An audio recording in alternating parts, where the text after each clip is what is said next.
मोहतरम नाज़रीन अस्सलाम वालेकुम। बहुत सालों पहले की बात है। मुल्क खुरासान में एक बादशाह की हुकूमत थी जो बहुत नेक खुदा और रहमदिल बादशाह था।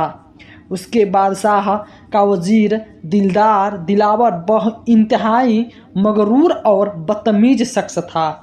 वजीर बनने के बाद कुव्वत उल इख्तियार और दौलत के रेलमरेल में उसका दिमाग खराब कर दिया, जिसकी वजह से वह हर शख्स को हकीर समझता था। एक दिन बदबख्त बादशाह दिलावर और उसके एक खास मुजाहिद के हमराह सफ़र पे रवाना हुआ।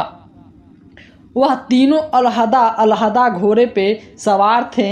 वह एक शहर से गुजरे तो अचानक उन्हें रेत के तूफान ने घेर लिया।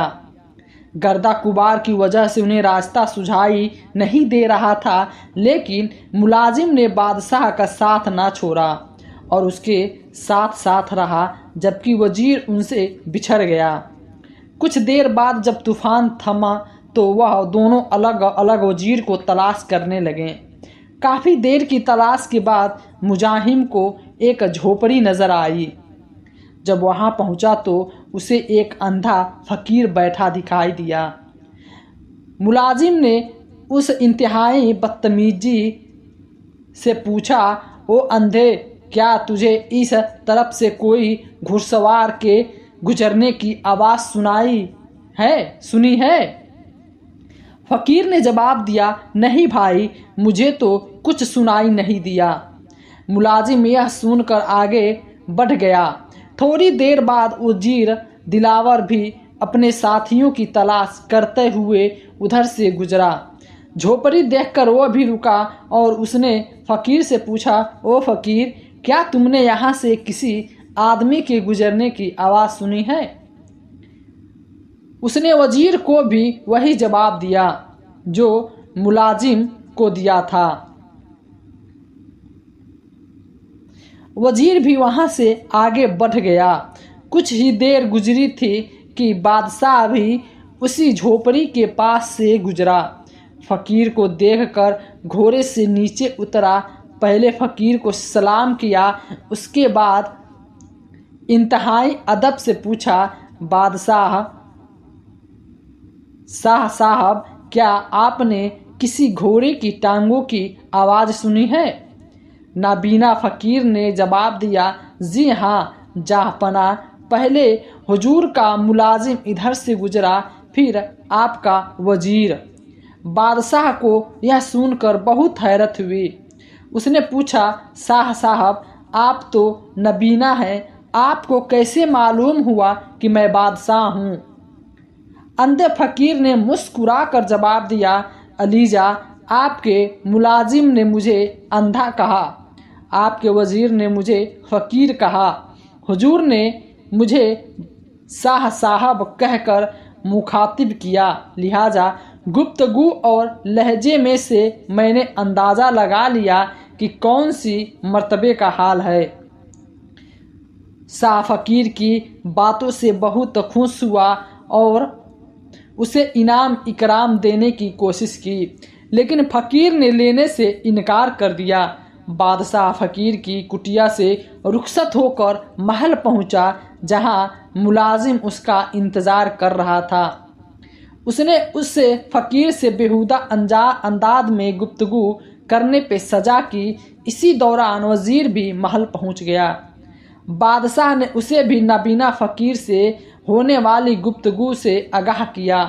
फिर दोनों को समझाया कि मर्तबे या ओहदे की नशे में किसी इंसान को कमरतर और फ़कीर नहीं समझना चाहिए। यह सब कुछ अल्लाह ताला का दिया हुआ है, आतिया है, हदिया है। लेकिन याद रखो, अगर ये कायनात अगर किसी को कुछ देता है तो उसे वापस लेने की भी कुदरत रखता है। एक दूसरा किस्सा यह भी फ़कीर का है। एक बार टीसी स्टेशन और जुल्बी कॉलेज की दरमियान पुल के उसी रेत में नीचे एक फ़कीर रहता था जो टाट पर बैठा गद्दी से टांगे छुपाए रखता था। उसकी टांगे या नहीं, कम से कम तालाब में से किसी ने उसे खड़ा चलते फिरते नहीं देखा था। जब देखा बैठा ही देखा, मगर कमर के ऊपर का धर खास था, बड़ी सी तोंद थी, सीने पे मोटे मोटे ढेरों बाल थे, गोल चेहरे पे बड़ी सी गोल दाढ़ी थी, चिपकी नोटी और आंखें धुंधली, दींद के कोने से कीचड़ भरी हुई थी, बाल बड़े बड़े उलझे हुए, मिट्टी से अरे हुए, सुबह से शाम तक रट लगाया था, 1 रुपये दे दो, 1 रुपये दे दो। यह आवाज़ की गरज थी, बिल्कुल जैसे कि बड़े तबले पे हाथ चोट से निकलती है।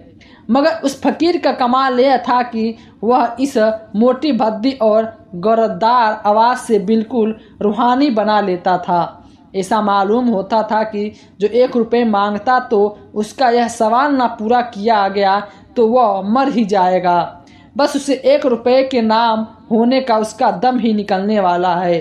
वह भूख से तड़प कर जान देने वाला ही है। हम 1 रुपये देकर उसे जिंदा कर लेंगे, नहीं तो उसके मरने का गुनाह और पाप अपने सर धोएंगे। इसलिए उधर से कोई आने जाने वाला ऐसा ना था जो उसे 1 रुपये देने पे मजबूर ना हो।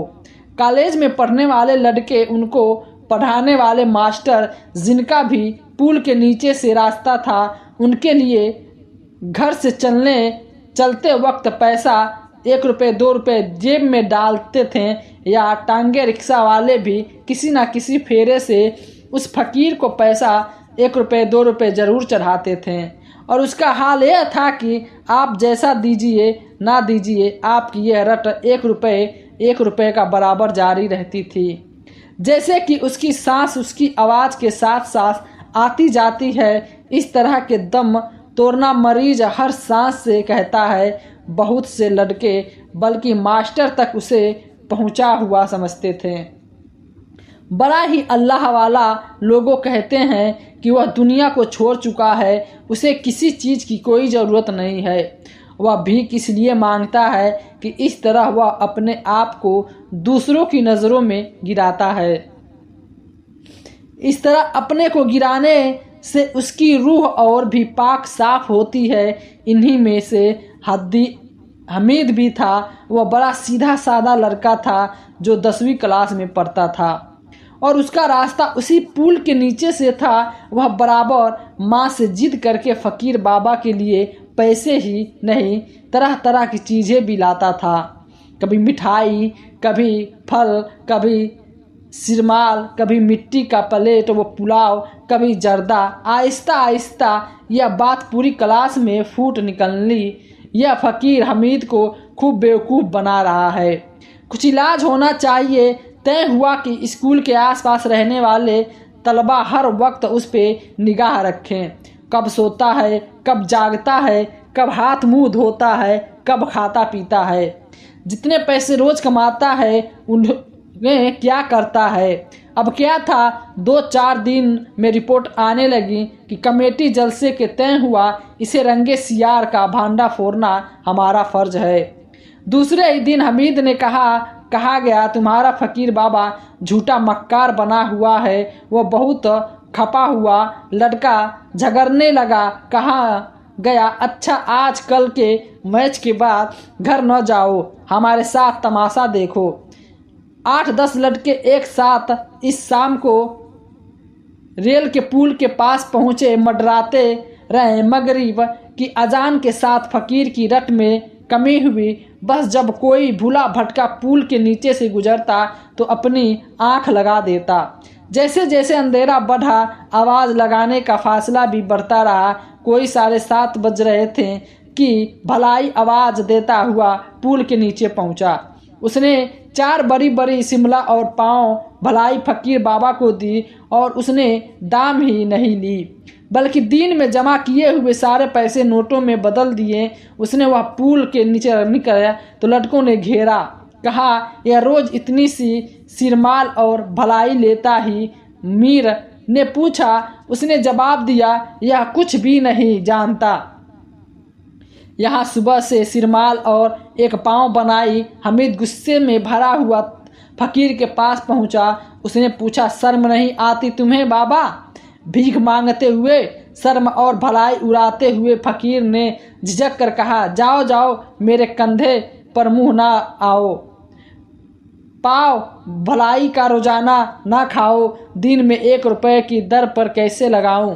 हामिद का उस वक्त का पाँव फटफटाता रह गया और उस दिन उसने अपने साथियों को एक गिरोह बना लिया कि आने जाने वाले से कहना शुरू कर दिया, इस फकीर को कुछ ना देना, यह दूसरे भिखारियों का पेट काटता है और रोज 1.25 पाव मलाई खाता है।